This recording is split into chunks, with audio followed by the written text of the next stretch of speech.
네, 그러면 이제 먼 길 해주신 게스트분들의 인사로 시작할 텐데 김현정 감독님부터 관객분들에게 인사 부탁드리도록 하겠습니다. 네, 안녕하세요. 흐르다 연출한 김현정입니다. 네, 주말에 이렇게 귀중한 시간 내주셔서 감사합니다. 안녕하세요. 흐르다에서 최진영 역할을 맡은 이설이라고 합니다. 오늘 포스터 옷이 안 나왔네? 여러분 만나려고 포스터에 입고 나왔던 옷 입고 왔어요. 반갑습니다. 네, 여러분 반갑습니다. 네. 답답한 아우지 박지일입니다. 반갑습니다. 고맙습니다.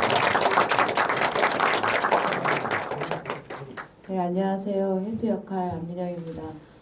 또 이 노원까지 와주셔서 너무 감사하고 좋은 날 또 극장에서 영화 보시느라 고생하셨어요. 감사합니다. 네, 안녕하세요. 저는 흐르다에서 호진 역을 맡은 이한주라고 합니다. 오늘 이렇게 와주셔서 너무 감사드리고 오늘 또 재밌는 이야기 많이 나눴으면 좋겠습니다. 감사합니다. 안녕하세요. 흐르다에서 소영 역할을 맡은 강진아입니다. 흐르다 집이 첫 참석인데 무척 떨리고요. 오늘 기자회견인가요? 할 말이 굉장히 많아서 네, 떨리고 설레고 네, 너무 감사합니다. 네. 다시 얘기 드리지만 아마 이 어벤져스 분들을 다시 보기는 힘들 거예요. 그렇기 때문에 꼭 질문들 많이 해주셔가지고 풍성한 시간 좀 될 수 있도록 그렇게 부탁드리겠습니다. 좀 형식적인 질문인데 감독님 단편들 아마 다들 많이 아실 거로 짐작이 됩니다. 인문반, 그리고 나만 없는 집 이런 작품들 다 아실 텐데 이 감독의 첫 장편은 어떤 영화가 될까라는 거를 많이들 기대하셨을 것 같아요. 그래서 그 김현정 감독님께 왜 흐르다가 첫 장편이 되었고 좀 어떤 계획으로 좀 이 작품을 좀 이렇게 구상을 하셨는지 간단하게 얘기해 주시면 감사드리겠습니다. 네, 사실 네, 첫 장편을 어떤 이야기를 하면 좋을지 고민이 굉장히 많았었는데요. 되게 개인적으로나 혹은 이제 제가 영화를 보면서 아버지 딸에 대한 얘기가 좀 생각보다 다양하지 못한 것 같아서 좀 뭐 개인적인 호기심 그리고 이제 어떻게 보면 제가 보고 싶은 영화 이런 것들을 고민하다가 네, 흐르다라는 작품으로 부녀 이야기로 첫 장편을 만들게 됐습니다. 네. 되게 영화를 보고 나서 실제 어떤 그 부녀의 어떤 모습들, 우리네 가족의 모습들을 많이 느끼셨을 것 같아요. 캐릭터 하나하나가 호진만 살짝 좀 애매한 채 캐릭터가 좀 약간 좀 그런 것들을 좀 많이 느끼실 수 있으리라 생각이 드는데요. 그런 어떤 몰입도를 주는 건 배우님들의 정말 열연과 타이캐스팅이 아니었으면 그게 힘들었을 거라는 생각이 드는데 그래서 이설 배우님부터 좀 어떻게 김현정 감독님과 이렇게 흐르다를 작업하게 되었는지 참여 과정에 대해서 좀 이렇게 간략하게 얘기 순서대로 좀 부탁드리겠습니다. 저는 워낙 감독님의 전작 때 팬이었었고 제가 같이 일했던 지난 회사에서 감독님께 이제 공고를 보고 감독님께서 필름메이커스에 공고를 내셨어요. 그래서 그거를 회사가 보고 연락을 드려서 만나게 됐고 대화를 하니까 너무 멋진 분이시더라고요.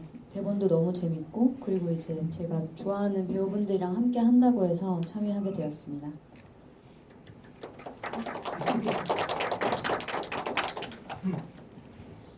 네, 감독님 처음 만났을 때 우리가 다 마스크를 쓰고 만났던 시절이었거든요. 그때 만났는데 감독님의 눈을 보고 반했습니다. 제가. 그래서 하게 됐고요. 그리고 여러분들 어쨌든 독립영화를 만드는 감독으로 이렇게 산다는 거 얼마나 힘든 일인지 다들 잘 아실 겁니다. 그래서 뭐랄까요, 저는 일단 그 작품이 가지고 있는 그 생생한 어떤 그 가족관계, 이들의 삶에 대한 어떤 그 궁금한 것도 있었고 또 그 독립영화 감독으로서 이렇게 힘들게 혼자 북치고 장구치고 다 하는 이 감독님한테 뭔가 좀 힘이 돼주고 싶은 그런 생각도 했습니다. 제가. 예, 그래서 저는 뭐 기꺼이 하게 됐습니다.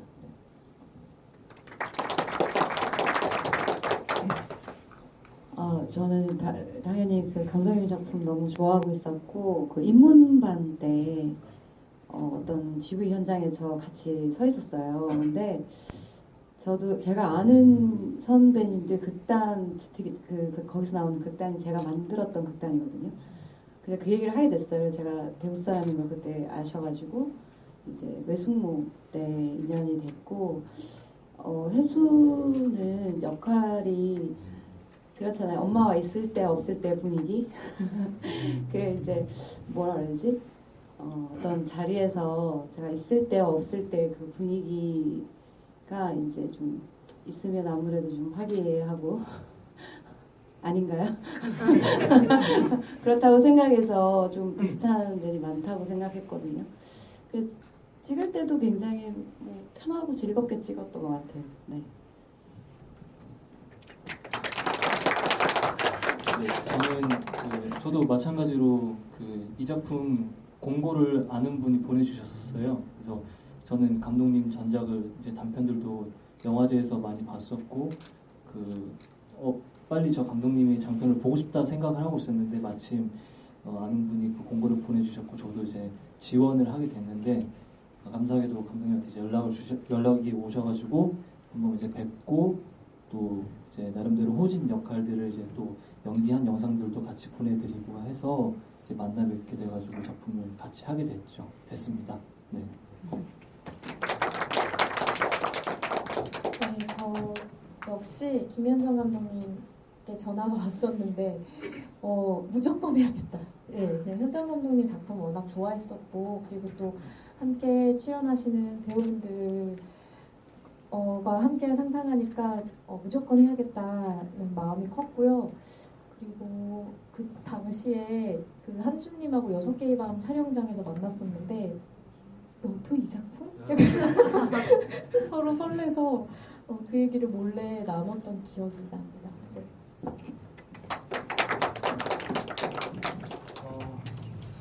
네, 그 앤포털의 흐르다에 대한 평을 하나 보면 영화가 너무 건조해서 눈물을 흘리기가 어렵다라는 얘기를 주셨어요. 되게 공감되는 얘기인 거예요. 분명 눈물이 나올 법한데 영화의 톤이나 그런 것들이 좀 너무 건조하기 때문에 오히려 눈물이 나오지 않는다라는 게 저도 되게 좀 재밌는 어떤 평이라고 생각이 들었는데 좀 그게 어떤 톤이나 그런 것들이 되게 다운돼 있고 좀 건조돼 있는 어떤 부분이 있었던 것 같아요. 인터뷰를 보면 이설 배우님도 이런 부분 때문에 혹은 그래서 이제 엔딩은 좀 더 이제 가족 사진들을 보면서 좀 웃는 얼굴로 하고 싶었다라고 했으나 감독님께서 되게 절제를 시켰다 뭐 이런 어떤 얘기를 보게 되었는데요. 좀 그런 톤을 갖게 돼 이 영화가 좀 그런 톤으로 좀 이렇게 형성하게 된 그 어떤 좀 근본적인 이유라고 해야 될까요? 그런 부분에 대해서 좀 짧게 얘기 들어보고 싶네요. 우선은 제가 이제 시나리오 쓰면서 제일 어려웠던 부분이 뭐 부녀 얘기를 하겠다 이렇게 뭐 나름의 용기를 가지고 시작을 했는데 막상 이제 뭐 에피소드라던가 여러 가지 이야기를 이제 진행시키는 과정에서 이 설정 자체가 이제 워낙 대화가 없고 소통이 없는 이제 부녀 관계다 보니 두 분이 이렇게 부딪힐 일이 너무 이제 없는 거예요. 그래서 이제 뭔가 뭐 싸우든 웃든 뭐 이런 어떤 사건들을 발생시키려면 이제 그런 이렇게 서로 계속 이렇게 만나거나 부딪혀야 되는 일들이 있어야 되는데 워낙 그런 것이 이제 어려운 설정이다 보니 이제 고민하다가 어머니의 죽음이라는 큰 축이 이제 영화에 이제서 이제 중심으로 가지고 와야 했고 그 부분에 있어서 되게 좀 조심스럽긴 했던 것 같아요. 그래서 죽음이 영화에서 던져졌을 때 어쨌든 그거를 맞이하는 인물들의 어떤 감정 내지는 이런 것들에 대해서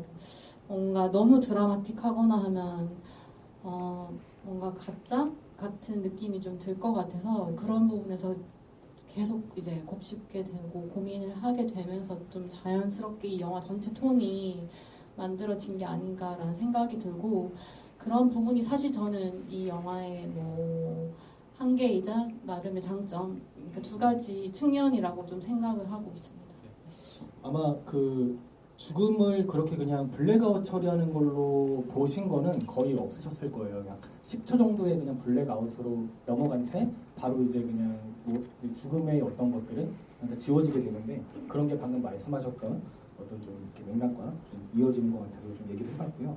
그 부녀가 늘 이제 멀리 극과 극으로 좀 일종의 떨어져 있지만 코라는 부분으로 약간 이렇게 묶이기도 해요. 그래서 이제 지일 배우님께서 연기했던 황석 캐릭터는 이제 어릴 때 형에게 이제 그렇게 싸움을 붙이게 되면서 이제 휘게 되었고, 아마 진영은 그게 배경은 나오지 않지만 뭐랄까요? 어쨌든 그 코를 다쳤다라는 그런 어떤 설정이 같이 이렇게 붙게 되는데, 혹시 이설 배우님께서는 그 설정에 대해서 좀 어떤 얘기를 좀 들으셨을지 좀 여쭤보고 싶네요. 코를 수술한 겁니다. 성형수술했어요. 거기에 대해서 설명을 따로 듣지는 않았었는데, 이제 저도 영화를 보고 시나리오를 보면서 형석의 휘어진 코와 어떤 관련이 있겠다라는 생각도 했었고, 또 다른 저만의 해석은 취업을 준비하시는 분, 면접을 앞둔 분들이 성형수술을 많이 한다는 기사를 제가 한번 읽은 적이 있어요. 그래서 진영도 취준생이고 또 우리 김현정 감독님께서 워낙 현실적인 것을 많이 반영하시는 분이셔서 좀 그런 것들을 의미하지 않았나고 생각을 했었습니다. 네, 엄마인 혜수가 너는 좀 언니처럼 좀 어떤 외관을 좀 따듬으라고 얘기하는 그런 부분이 있었는데, 그렇기 때문에 저는 어떤 성형수술일 거라고는 생각을 안 했던 것 같아요. 근데 미용보다는 어떤 취업 목적의 그런 걸로 했다라는 걸 얘기를 들으니 그때 이제서야 좀 약간 이해가 되는 부분인 것 같고요. 그리고 한 관객분께서는 아버지의 술자리 독백의 의미도 궁금하다라는 얘기를 주셨는데, 그 부분이 약간 가부장으로 똘똘 뭉쳐져 있는 어떤 좀 심하게 말하면 괴물 같은 아빠일 수 있지만, 그렇게 그냥 정말 시름을 이제 날려버리는 어떤 술자리에서 혼자 이제 술을 마시는 그 장면도 좀 인상적이었는데, 그 부분 물으신 거 맞으시죠? 혹시 물으신 분? 아닌가요? 네, 죄송하지만 제가 이걸 잘 이해를 못해가지고 한 번만 좀 얘기를 해주실 수 있을까요? 회식 자리에서 갑자기 혼자 이제 코 휜 얘기를 한 그 부분에 대해서 독백의 의미라고 해야 될까요? 그러니까 그때의 감정이라거나 배우님의 그 생각을 좀 얘기를 해주셔도 좋을 것 같은데요.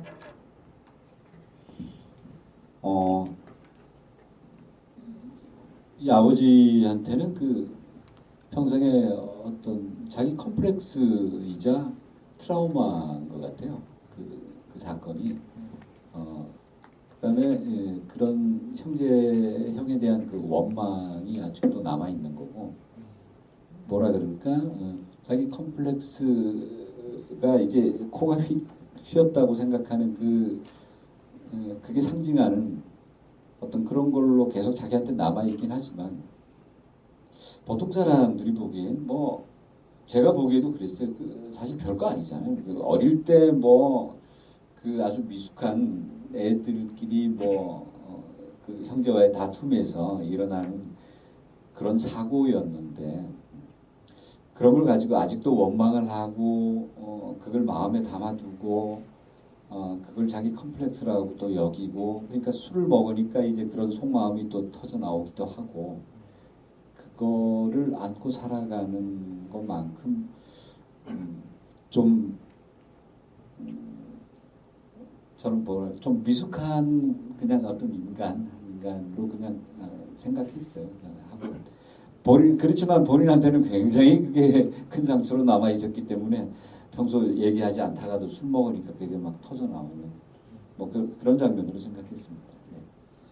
이제 뭐든지 진취적으로 나갈 거다, 아무도 안 봐준다, 이렇게 얘기하는 되게 상징적인 대사라고 생각이 드는데, 약간 그런 과거의 일종의 트라우마나 그런 것들이 이제 쌓이고 일종의 중산층으로의 약간 도약이나 이런 어떤 가장으로서의 압박, 이런 것들을 생각해 보면 충분히 그런 어떤 맥락도 좀 짚을 수 있겠다. 본인의 의지대로 살지 못하고 남한테 늘 휘둘리면서 살아왔다.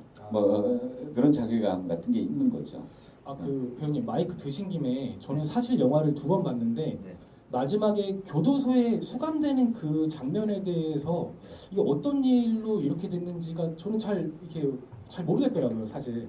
그래서 이렇게 카탈로그가 보여진 채 이제 다음 장면으로 넘어가게 되는데, 죄송하지만 그 장면에 대해서 어떻게 인과로 넘어가게 된 건지 혹시 잠깐 얘기를 해주실 수 있을까요?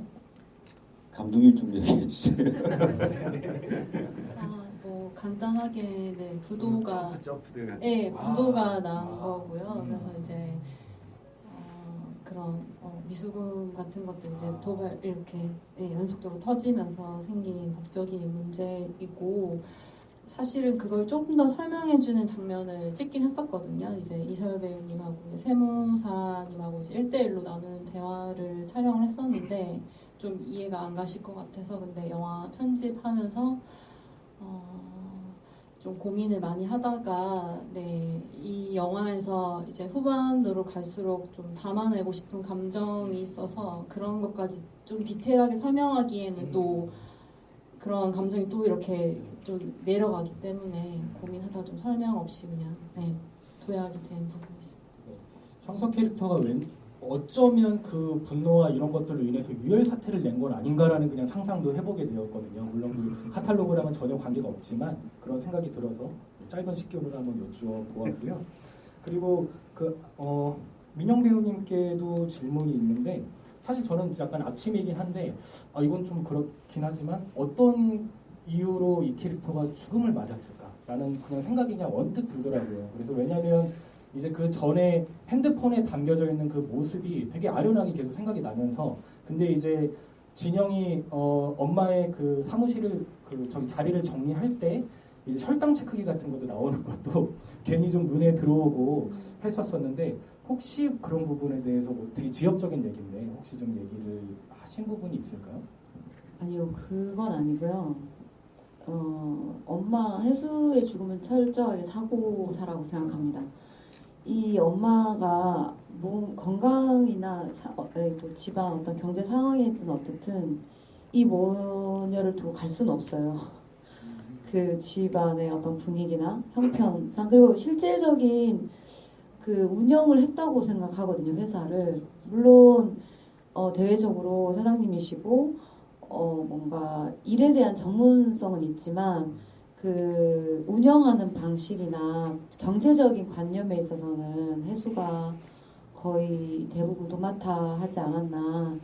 그리고 그 엄마 없는 집 그 몇 초간의 그 블랙아웃 다음에 그 분위기 그 뭔가 한적한 것 같은데도 진영이 혼자 집에서 밥 먹고 누워 있을 때도 그 쓸쓸함이 굉장히 크잖아요. 그게 예를 들면은 저 같은 경우도 어릴 때 뭐 엄마가 돌아가셨든 살아계셨든 엄마가 부재할 때와 있을 때 차이의 어떤 분위기 같아요. 그런 분이 계실 때와 안 계실 때의 차이. 네, 그 분명히 혜수는 뭐 자의적이든 건강 문제든 절대로 그냥 본인의 의지로는 그냥 갈 수 있는 인물은 아니었다고 생각해요. 그렇죠. 그러니까 실질적으로 운영을 하거나 혹은 마지막에 이제 형석이 취업을 하게 될 때도 사실 그 소프트웨어적인 부분을 할 수 있습니까라고 했을 때 절대 할 수 없을 것 같잖아요, 사실. 그러니까 그런 어떤 부분들이 좀 인상적이었던 게 이제 형석이 은행에서 사인을 하는 장면에서 딸을 옆에 힐끗 보다가 이제 조심스럽게 사인하는 어떤 부분이 있는 것 같아요. 그러니까 그런 것도 익숙하지 않은 캐릭터다라는 게 되게 좀 인상적으로 남아서 좀 얘기를 해보고요. 그리고 호진 캐릭터에 대해서도 좀 얘기를 해보고 싶은데 공교롭게도 저는 이제 그 한주 배우님을 모시고 3번째 지브리를 하는데 다 회사원으로 나오게 돼요. 평평남녀와 그 겨울 나는 애선 심지어 일본어도 쓰시고 평평남녀에서는 낙하산이었다가 그 겨울 나는 애선 좀 더 전문적이었다가 이 영화에서는 엄청난 전문의 캐릭터. 그래서 아마 그 감독님도 그런 연유로 좀 캐스팅을 좀 더 있지 않았을까라는 좀 생각이 드는데 근데 너무 전문적이고 또 이제 어떤 용어들을 계속 하는 게 대사들이 나와요. 그래서 이거는 좀 뭐 배우님께서도 약간 공부가 좀 필요하셨겠다. 이 캐릭터화되는데 어떤 좀 노력이 좀 별도의 것들이 좀 그런 어떤 용어라든가 그런 게 필요하셨겠다라는 생각이 드는데 좀 그런 부분에 대해서 배우님 좀 얘기를 해주실 수 있는 부분 있을까요?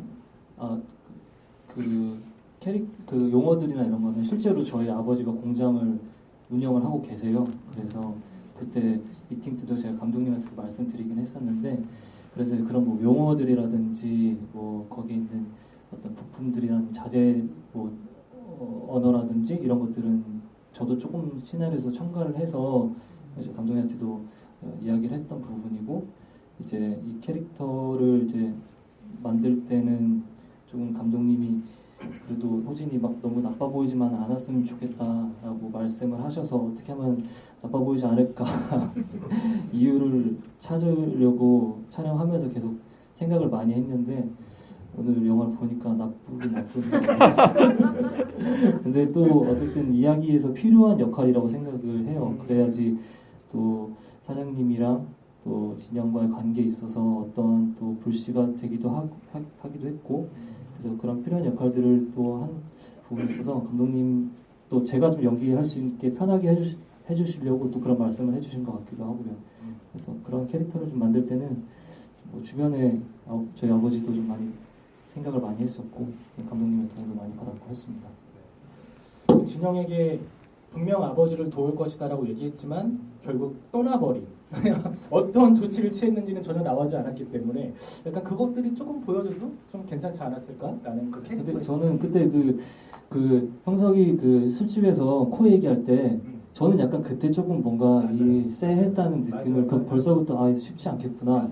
그래서 호진은 이미 눈치가 되게 빠르고 판단이 빠른 사람이라고 생각을 해서 이미 그때부터 조금은 이 비즈니스 관계에서 좀 쉽진 않겠구나라고 생각을 했던 것 같아요. 맞아요. 그 장면 보면은 그 이한주 배우님께서 약간 힐끗힐끗 볼 때 이제 그 점점 뒤로 이렇게 빠지기 그렇죠. 근데 그 자리도 되게 묘했던 것 같아요. 그게 그분들이 접대를 받는 일종의 그런 것들인데 되게 뭔가 약간 사기의 기운으로 이루어질 수도 있겠다라는 게 좀 이렇게 아마 많이들 느끼셨을 텐데 그런 부분에서 말 나온 김에 좀 얘기를 드렸고요. 그리고 소영 캐릭터 이제 강진아 배우님이 했던 그 언니 캐릭터인데 저는 그 강진아 배우님을 작품들을 계속 자주 봤는데 국수 먹방은 배우님이 최고신 것 같아요. 정말 그 잠 못 드는 밤, 잠 못 드는 밤이요. 최근에 다리 지는 밤과 뭐 몇몇 작품들을 보면 국수를 정말 맛있게 드시는데 이 작품에서도 너무 맛있게 드셔가지고 꼭 다른 작품들도 한번 보시면 더 이렇게 맛있게 드시는 모습을 좀 보실 수 있다라는 좀 우스갯소리를 좀 던지면서 언니 캐릭터는 뭐랄까요? 뭐 그 진영이 얘기하는 것처럼 결혼했다고 무책임하게 말하지 말라고 이제 얘기를 하는 어떤 부분이 있고 또 이제 엔딩에서 일일이 마음 쓰면서 어찌 사냐 이러면서 이제 또 뭐랄까요? 그렇게도 얘기하고 또 이제 시가 쪽이랑도 뭔가 좀 사이가 안 좋은 그런 부분들도 좀 있고 근데 이제 엄마랑은 좀 뭔가 다른 좀 예컨대 남편에게 좀 더 종속되는 게 아니라 좀 더 이제 뭔가 좀 능동적으로 해나가는 그런 모습들에서도 약간 차이가 좀 보이게 되는데 이 언니 캐릭터에 대해서는 강진아 배우님은 좀 어떻게 생각하고 좀 연기를 했는지 좀 얘기를 들어보고 싶습니다. 그 말씀해주신 것처럼 좀 그 지금 가정을 꾸리고 그 맥주와 치킨을 파는 그런 이제 가게를 꾸려나가고 있는데 일찌감치 결혼을 해서 어떤 책임감을 가지고 살아가는 다부진 사람이고 그리고 엄마가 떠난 후에는 이제 동생에게 그 어떤 동생을 걱정한다는 말로 제 맨날 뭐 취업 준비생이고 뭐 아빠 공장 좀 나와라 이런 식으로 얘기를 하는데 그러면서 결국에는 또 나중에는 또 도와주는 모습들이 있잖아요. 그래서 되게 뭐라고 해야 되지? 틱틱거리는 것 같지만 좀 챙겨주는 좀 나중에는 좀 챙겨 츤데레라고 하는 그런 어떤 성격의 사람이라고 생각했고 그리고 감독님께서도 분장이 좀 진하게 나온 것 같긴 한데 그렇게 화장을 하기를 뭔가 그렇게 꾸미는 걸 좋아한다 뭐 이런 사람으로 이제 설정이 돼 있었고요. 그리고 저는 무엇보다 그 사투리에 대한 공포가 너무 컸었는데 저희 그 감독님과 그다음에 그때 제가 이제 리딩 때 뵐 수 있었던 배우분들께 이제 도움을 청했는데 그때는 이제 민영 선배님 그래서 이제 주로 감독님의 그 대사 녹음을 듣고 많이 의지를 했고 그래서 참 저는 부끄럽기도 하거든요. 그러니까 어떤 사투리에 마음을 담아서 이렇게 전달해야 되는데 내가 지금 하고 있는 이것이 그게 방해가 될까봐에 대한 걱정이 되게 컸는데 어쨌든 많이 의지하면서 했고 그렇게 준비를 했습니다. 네. 저는 배우님의 캐나다, 먼 캐나다 이게 너무 저도 좋아해요.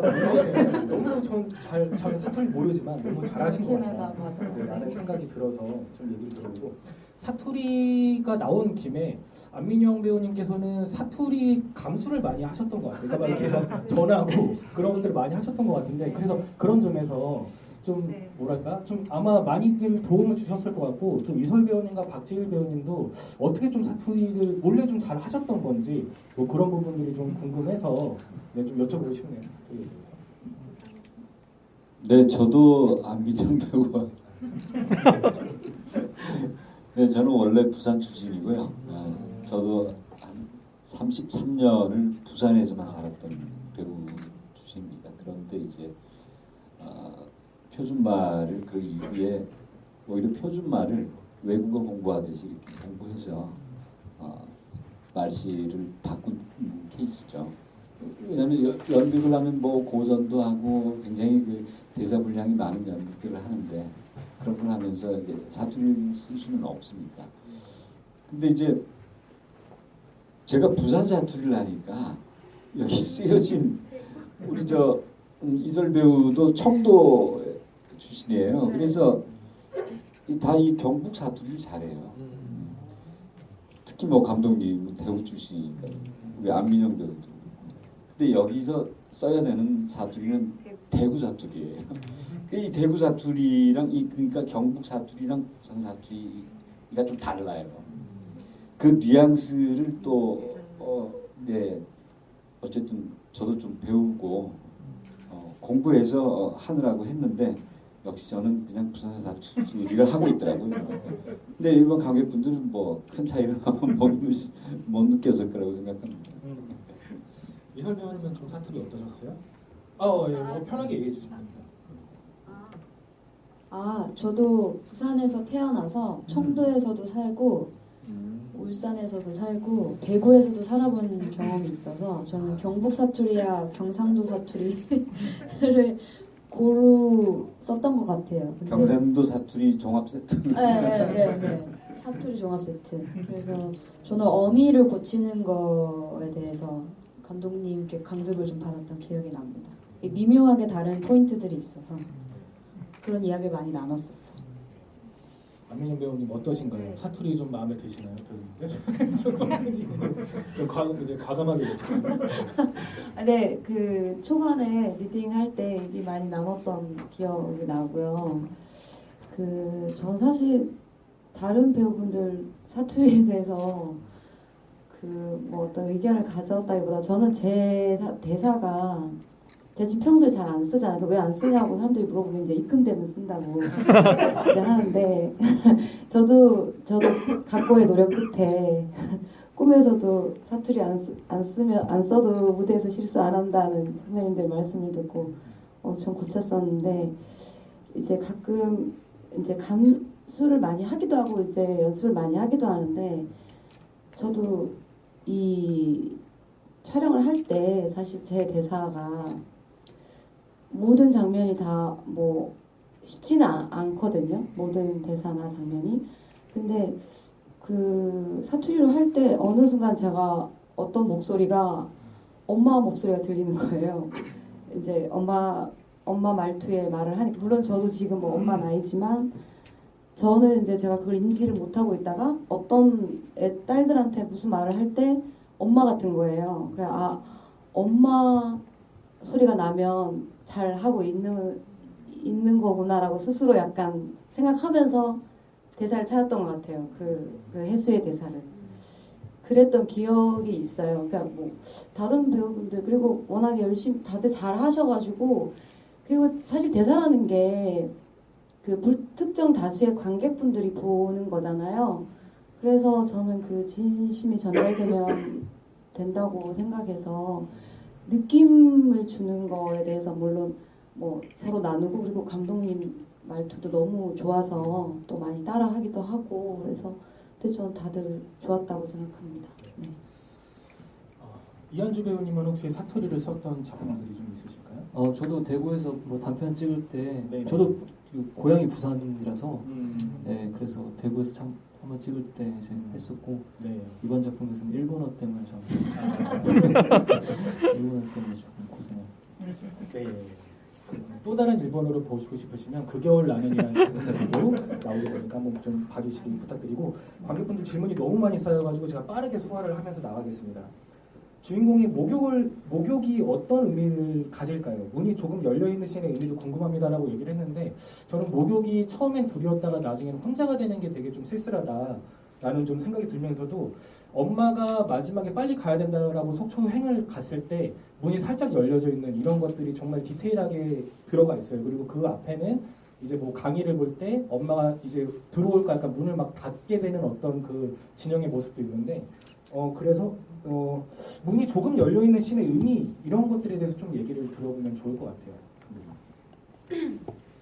우선 그 어머니의 이제 죽음이라는 걸 이제 영화에서 중요하게 설정하고 나서 그것이 이제 민영 선배 말씀해 주신 것처럼 저도 이제 갑작스럽게 일어난 사고사라고 생각했기 때문에 근데 그거를 너무 이렇게 무대포로 던지면 좀 의아한 느낌들이 드실까봐 약간 이제 그거를 앞에서 좀 복선처럼 깔아줘야겠다 생각을 했었고 그때 여러 가지 고민을 하다가 이제 문으로 그냥 좀 분위기를 좀 암시하는 약간 그런 걸로 생각했었고 그렇게 이제 문을 활용하다 보니 그것이 이제 또 이런 디테일을 또 단발로 하는 것보다 앞에서 또 그 문이 좀 다른 방식으로 뭐 이제 활용을 시켜서 지속적으로 이제 여러분들은 좀 각인을 좀 시키면서 이제 마지막에 그 문이 엄마가 동창회 간다고 나가시고 이제 닫는다고 닫았는데 이제 슬쩍 열리는 이런 이제 것으로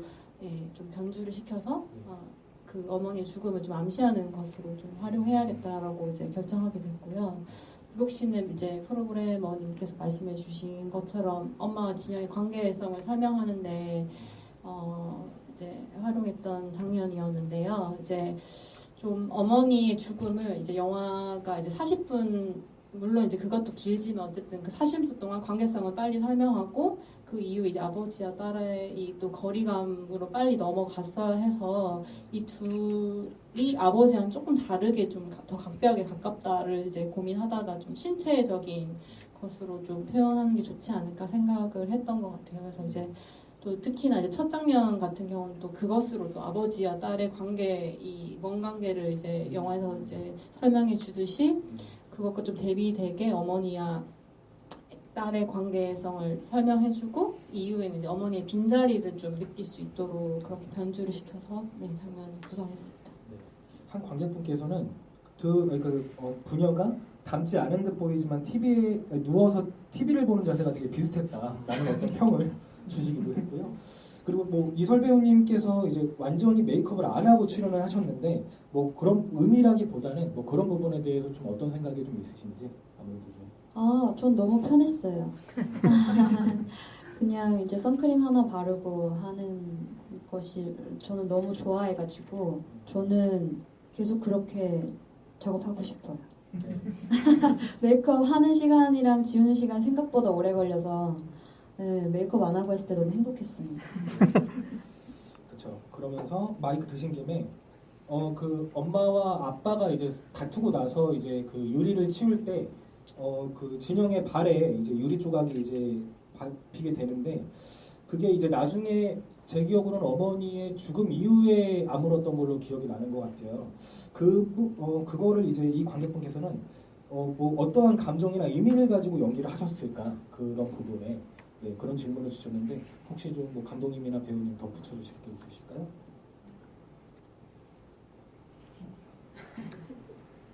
네.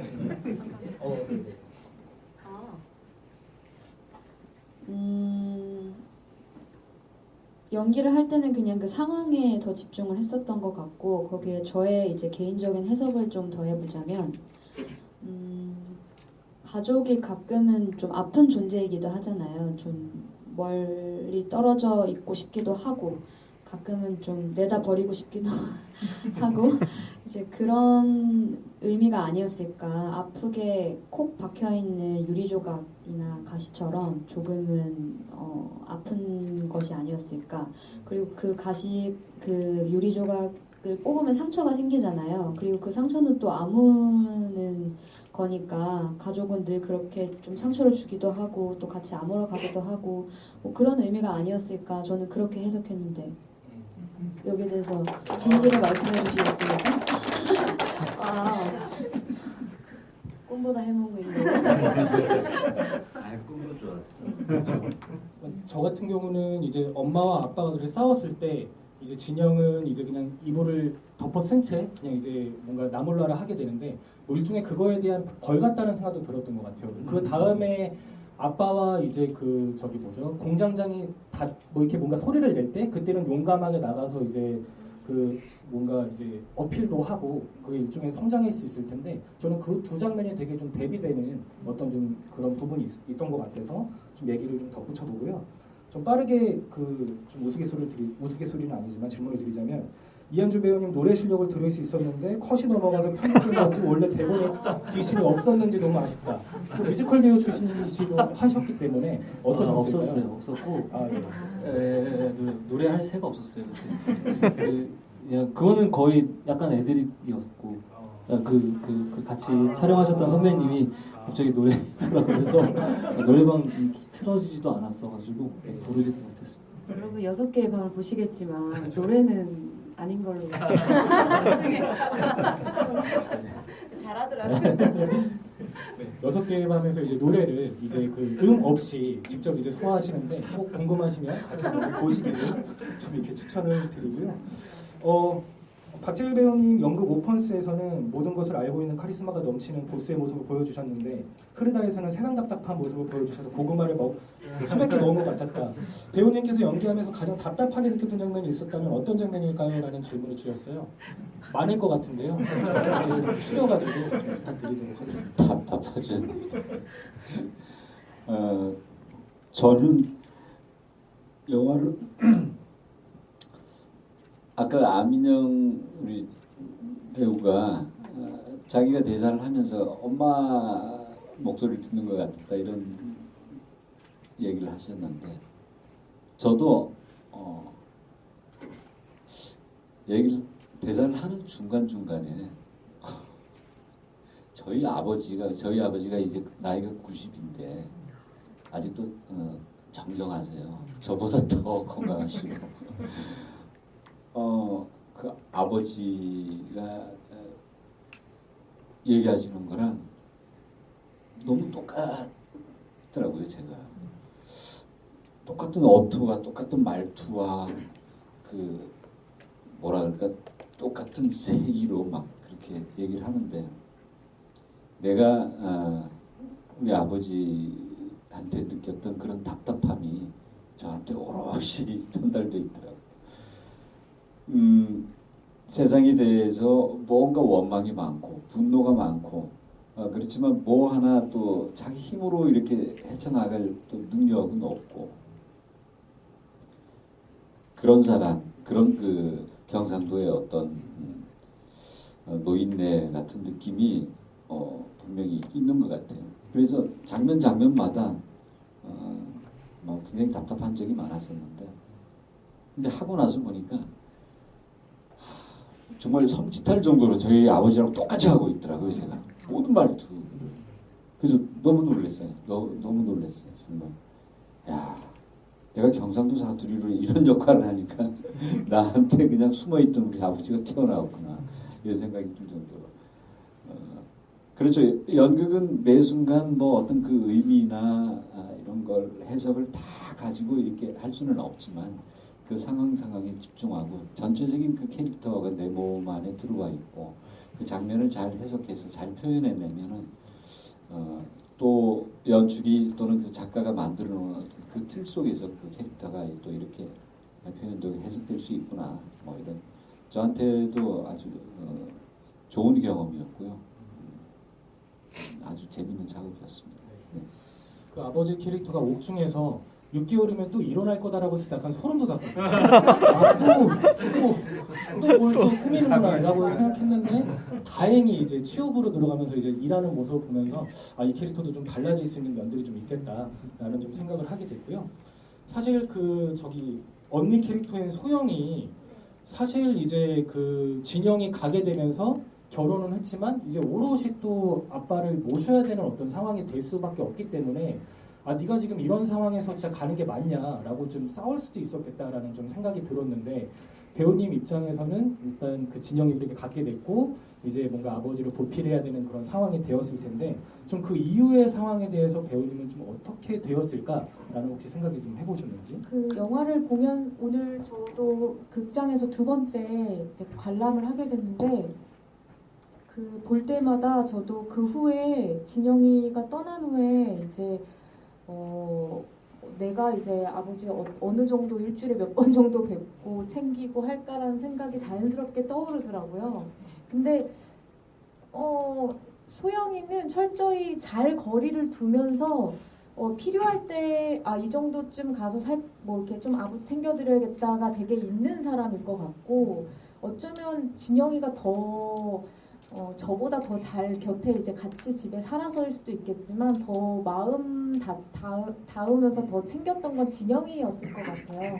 그래서 그 지금과 크게 다르지 않을 것 같고 저도 정말 우스갯소리가 아니라 선배님들처럼 저도 저희 언니 목소리가 들렸거든요. 제가 되게 예전에 그 항상 이 연기 작업하면서 아르바이트를 꼭 해왔었을 때 아르바이트를 안 하고 웅크려 있었던 적이 있었는데 언니가 참다 나가서 돈이라도 벌으라고 했는데 그때 언니가 떠오르는 거예요. 그래서 선배님들 말씀 들으면서 이거 되게 신기하다. 그리고 영화 보는 내내 저도 저희 가족이 자꾸 떠오르더라고요. 그리고 이제 아까 이제 말씀을 못 드렸지만 처음 시나리오 받았을 때 엄마가 부재한 상태에서 아버지와 나만 남았을 때에 대한 그 생각이 저는 너무 신선했고 한 번쯤은 생각해봤던 상상이었는데 그걸 이야기로 만드셨다는 것에 되게 놀랐었습니다. 네. 어떤 점에서 소영은 좀 아버지에게 이골이 많이 나왔을 것 같고 그 단둘이 이제 뭔가 케어해야 되는 그 상황에 대해서 좀 어떻게 전개됐을까라는 생각이 들었는데 배우님 말씀처럼 저도 뭔가 이설 배우님의 그 캐릭터에 좀 더 이제 원조를 하게 되는 그런 쪽으로 좀 가지 않을까라는 좀 생각이 들었고 그리고 이한주 배우님께 좀 여쭤보고 싶은 건 그 마지막에 이제 진영에게 설명해야 되는 막 이렇게 진영이 따져버렸을 때 설명해야 될 때 얼굴이 완전 빨가지더라고요. 이게 연기인 건지 아니면 뭐 술 한잔 드신 건지 약간 정말 빨개가지고 혹시 그거는 테이크를 많이 해서 그래요. 영향이 됐다. 농담이고요. 그냥 이제 아무래도 이제 계속 하다 보니까 감정이 격양되고 그리고 이게 그 이설 배우님도 그랬지만 저도 이게 감독님 약간 메이크업을 노 메이크업을 이렇게 계속 추구하셔가지고 저도 이제 얼굴이 금방 조금 붉어지는 스타일이다 보니까 이제 매 테이크 갈 때마다 점점 더 격양이 돼서 얼굴도 발그레지고 목소리도 발그레지고 그렇죠. 그렇군요. 네, 인상적인 부분이 그 진영이 이제 오열하게 되는 그 장면인데 저는 그 장면이 더 많이 감정을 불러일으키는 건 영화에서 보여주는 약간 의미가 없다라고 보여주는 인서트 샷들 때문이었던 것 같아요. 예컨대 그냥 운영되지 않는 그냥 불 꺼진 그 공장 안에 사무실이 보여진다거나 이런 것들이 켜켜이 쌓이면서 거기서 더 힘을 내게 되는 어떤 부분이라는 생각이 드는데 한 관객분께서는 이설 배우님께서는 뭐 이런 어떤 관점에서 이설 배우님은 어떤 장면에서 엄마에 대한 진영의 마음이 가장 와닿는 장면이었나 뭐 홀로 간 목욕탕, 엄마 침대에서 잠든 장면, 엄마가 보낸 사진, 엄마의 책상 정리 등등이라고 얘기해 주셨는데 어떠세요 배우님? 저는 그 계단을 내려와서 처음으로 울음을 터뜨리는 장면에서 엄마 생각이 가장 많이 났을 것 같아요. 그 전에는 너무 충격이 크고 갑작스럽게 일어난 일이기 때문에 그거를 받아들이지 못했을 것 같고 그때 이제 계단을 내려오면서 문득 갑자기 그 엄마의 부재가 확 느껴져서 그 장면이 완성되지 않았을까 그래서 그 장면이 있지 않을까 하고 생각합니다. 네, 저는 그 장면에서 엄마 생각을 가장 많이 했을 것 같아요. 오히려 유품 정리나 이런 거 할 때는 그냥 일로서 다가오고 그냥 내가 해야 할 어떤 행위로서만 다가왔을 것 같고 엄마 생각이 정말 절실하게 났을 때는 그때 내가 정말 기대고 싶었던 그 순간에 엄마가 없구나 이제 정말 엄마가 없구나 하고 생각했을 거라고 생각했어요. 그 바로 전 장면이 이제 소영과 이 엄마에 대한 얘기를 나눴던 부분이었던 것 같은데 너 왜 엄마처럼 탈락하노 이렇게 했던 부분이 있었고 그러면서 이제 그 저 워킹홀리데이 거기 갔을 때도 표정이 안 좋았던 어떤 그런 부분들이랑 좀 연결이 되면서 말씀하셨던 부분들이 좀 이제 이해가 되는 어떤 부분인 것 같고 질문들이 이게 너무 많은데 지금 시간이 없어가지고 안민영 배우님께 짧게 여쭤보고 싶습니다. 동창회 가실 때 입으신 의상이 너무 고급스럽고 색감도 아름답고 의상 대여를 하신 건지 비용이 있어 보이던데 근데 너무 고왔죠 진짜. 어떠실까요? 그렇게 좋은 옷은 아니었던 것 같은데 저희 의상팀에서 준비해 주셨어요. 네. 그렇게 좋은 옷은 아니에요. 아무래도 모델이 괜찮지 않았나. 감사합니다, 여러분. 복 받으실 거예요.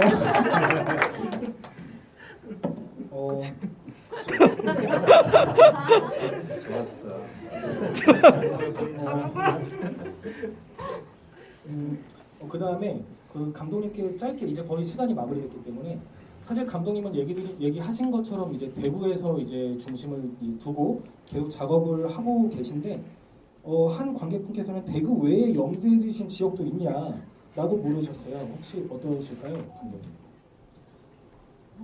감독님? 작년에 강원도에서 좀 짧게 2 작업 정도 했고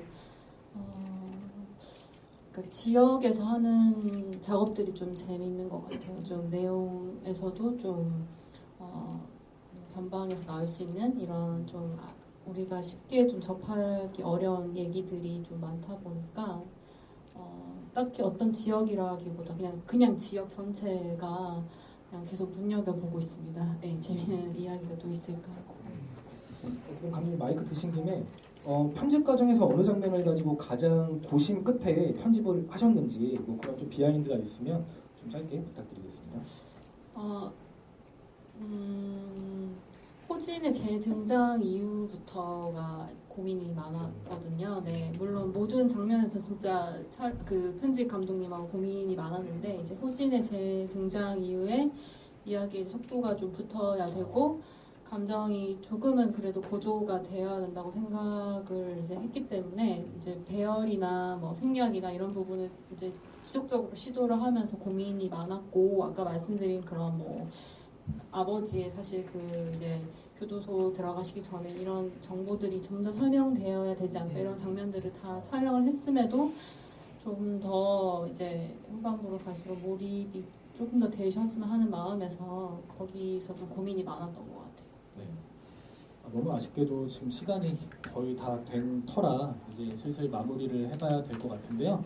영화 흐르다라는 제목 너무 시적이잖아요. 근데 또 영재로는 온 더 샌드 하우스라고 되어 있어요. 그 제목이 좀 더 뭔가 명확한 어떤 느낌들을 준다라는 생각이 들어서 그것도 한번 좀 생각을 해봐 주시면 좋을 것 같고 저는 이 영화가 뭐 스마트폰도 나오고 뭐 하긴 하는데 좀 시대성이 좀 많이 지워졌다는 생각 드는 것 같아요. TV에서 나올 때 뭐 싸이월드 얘기도 나오고 약간 좀 그런 것들이 좀 더 뭔가 보편적인 어떤 가족, 그러니까 시대에 국한되지 않는 어떤 그런 것들을 좀 다루고 있는 면에서 뭐 저번에도 얘기 드렸지만 뭐 벌새 같은 작품도 떠오르고 요즘 정말 좀 한국 영화들이 많이 개봉하는데 간만에 좀 정말 괜찮은 작품 만났다라는 좀 느낌이 들었고 그리고 대구를 이제 위시한 어떤 그 로컬 영화들이 뭐 6개의 밤도 그렇고 이제 뭐 흐르다도 그렇고 뭐 그런 작품들이 좀 더 많이 소개되기를 좀 진심으로 좀 바라게 되면서 마지막으로 이제 오늘 와주신 관객분들에게 뭐 흐르다에 대한 소개도 좋고 좀 마지막 인사로 마무리하고 저희 사인회장으로 이동하는 걸로 그렇게 하겠습니다. 강진아 배우님부터 부탁드릴 수 있을까요?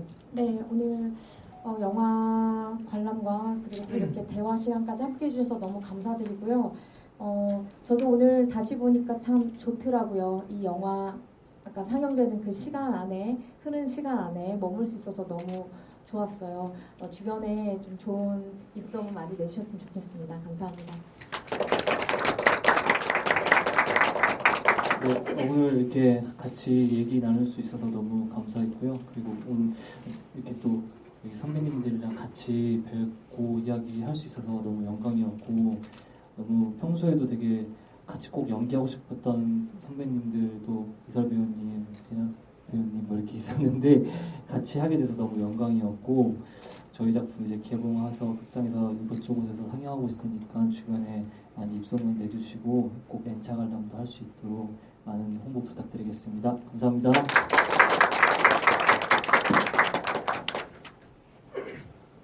네. 제가 이 극장 너무 좋아하는데요. 또 좋은 작품 많이 하니까 여기 또 자주 오시고 이렇게 지금 개봉한 지 10일 열흘째인데 사실 많이 내려갔잖아요. 또 여러분들의 응원으로 좀 더 이렇게 상영하는 동안 더 힘 받을 수 있게 많이 부탁드리겠습니다. 감사합니다. 네, 이 작품은 보면 뭐 출연자들뿐만 아니라 관객분들께서도 가족의 의미에 대해서 많이 생각하시게 될 것 같아요. 가족이라는 거는 어쨌든 그 사람의 행복에 관심이 있는 거, 그게 가족 관계고 가족의 그 존재 이유가 아닐까 하는 생각을 합니다. 이 인삼각 경기처럼 늘 힘겹게 느껴지는 사람들도 그런 가족들 관계도 많긴 하지만 어쨌든 이 영화를 보면서 이들의 그 뭐랄까 행복, 희망 언제쯤 찾을 수 있을까 거기에 관심을 가지면서 이 공간에 앉아 있는 것도 정말 아주 뜻깊고 재밌는 일이 아닐까 생각합니다. 많이 소문내 주시고요. 여러분들 이렇게 또 관람해 주시고 응원해 주셔서 정말 고맙습니다. 감사합니다. 네, 저는 집을 때마다 퀴즈 내서 선물을 주는 걸 하고 있는데요.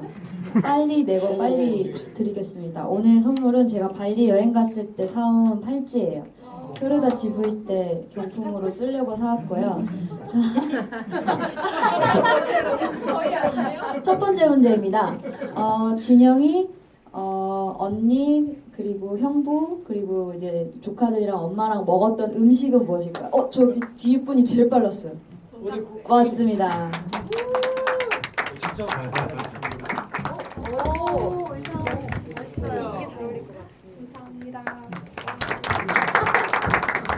두 번째 문제는 진영이 캐나다로 떠나기 전에 메고 있던 가방의 색깔은? 맞습니다. 잘 어울리실 것 같아요. 축하드립니다. 오늘 와주셔서 진심으로 감사드립니다. 감사합니다. 선물로.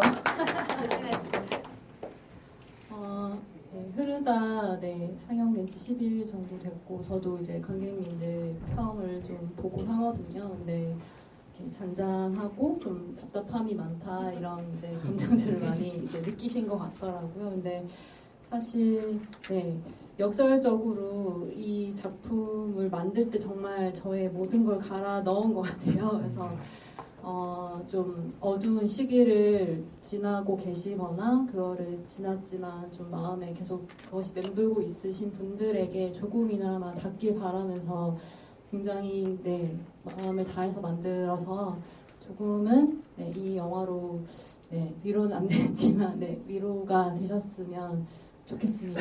오늘 와주셔서 감사합니다.